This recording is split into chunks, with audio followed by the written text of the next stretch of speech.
Cortisol. Whilst crucial for survival, excess can wreak havoc on our health and well-being. In the next few minutes, we'll uncover the secrets of managing stress using acceptance and commitment training. But before we delve into the depths of stress management, let's establish something crucial. As human beings, we possess a remarkable ability, abstract thought.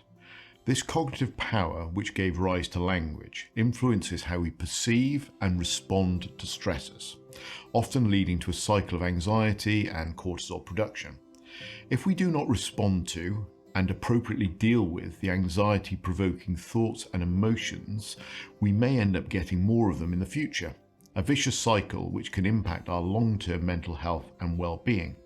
So hey, I'm Dan, and I run Anxious to Zen-ish.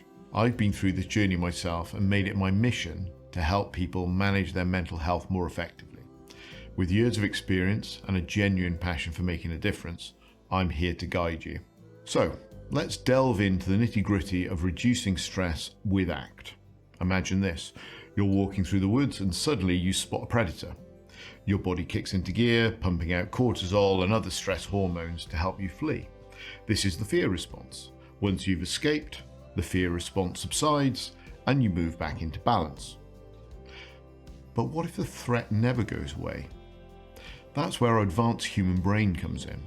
We're wired to anticipate and infer potential dangers.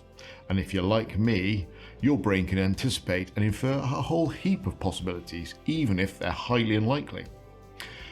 Whilst anxiety and fear are not the same thing, they lead to many of the same physiological responses, such as cortisol production.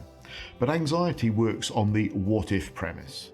And as humans, we are endlessly creative and will often go to the worst case scenario, even if that worst case is highly unlikely. So we ask, is it reasonable to expend so much energy on something that's so unlikely? But this is the rub. Most people's brains are not calculators working out possible odds. There is a thought about something which is seen as a threat, and we respond. And part of the response mechanism is the production of cortisol.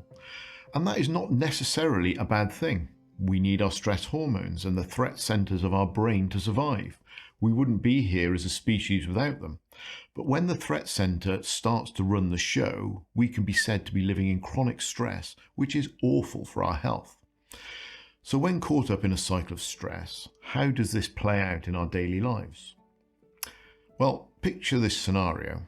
You're out running errands and a thought pops into your head. Did you lock the front door? Suddenly, your mind spirals into worst-case scenarios, burglars, stolen data, the whole 9 yards. And just like that, cortisol floods your system. But why do we get trapped in this cycle of stress in the first place? Well, blame it on our ancient survival instincts. Our brains are wired to focus on threats, real or perceived, triggering that cortisol release. And here's the kicker. Every time we react inappropriately to these perceived threats, we reinforce the cycle. More cortisol, more stress, more negative impact on our well-being. It's hardly surprising that chronic stress has raised alarm bells among insurers, who are now acutely aware of its long-term detrimental effects. Increasingly recognized as a silent assassin in our contemporary society, chronic stress poses a significant risk to both physical and mental health, prompting insurers to reassess their policies and premiums accordingly. But fear not, because ACT offers a way out of this cycle. ACT, short for Acceptance and Commitment Training, is a form of mental coaching that focuses on awareness and acceptance of difficult thoughts and emotions, plus commitment to acting in alignment with one's values. It aims to help individuals develop psychological flexibility, otherwise known as resilience, ultimately empowering them to lead more meaningful and fulfilling lives, despite life's inevitable challenges. By practicing ACT, you learn to disengage from those pesky thoughts and emotions that hijack your peace of mind. It's like hitting the mute button on your inner critic. Now, let's break down the benefits of mastering ACT. We've compiled a handy table summarizing the results of applying these techniques in your life. Reduce stress levels. ACT helps lower cortisol production, leading to a calmer, more relaxed state of mind. Improved sleep quality. By taming stress, ACT promotes better sleep hygiene, ensuring you wake up refreshed and rejuvenated. Enhanced psychological well-being. Practicing ACT fosters resilience and emotional balance, empowering you to navigate life's inevitable ups and downs with grace. Increased focus and clarity. With a clearer mind, you can tackle tasks with laser-like focus, boosting productivity and efficiency. Greater life satisfaction. By aligning your actions with your values, ACT helps you lead a more purposeful and fulfilling life. Impressive, right? And these are just a few of the many benefits that come with mastering ACT. Remember, Rome wasn't built in a day. The reality is that in the modern world, we are fed so much information to be concerned about through the news and social media. It's no wonder that so many of us are living in chronic stress. It takes some time and practice to rewire your brain and break free from old patterns. But trust me, the results are well worth the effort.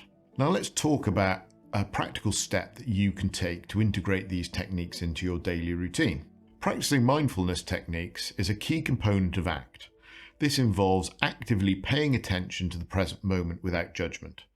Mindfulness exercises such as deep breathing or body scanning help individuals become more aware of their thoughts and emotions, allowing them to respond more effectively rather than react impulsively.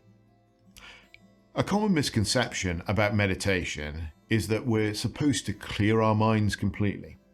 However, this notion is inaccurate. Meditation invites us to acknowledge and accept uncomfortable feelings as they arise, instead of resisting or suppressing them. We allow them to exist and observe them with curiosity and compassion. By shifting our perspective from the first person, where we're immersed in the feelings, to the third person, as if we're witnessing them from an external standpoint, we create space for these feelings to naturally dissipate. This change in viewpoint enables us to perceive our suffering from a fresh angle, fostering new emotions and thoughts in response. And that's it for today. I'd like to thank you all for sticking with me to the end of this video. If you have any questions you would like to ask, please feel free to leave them in the comments section. For now, thank you, and I look forward to hearing from you.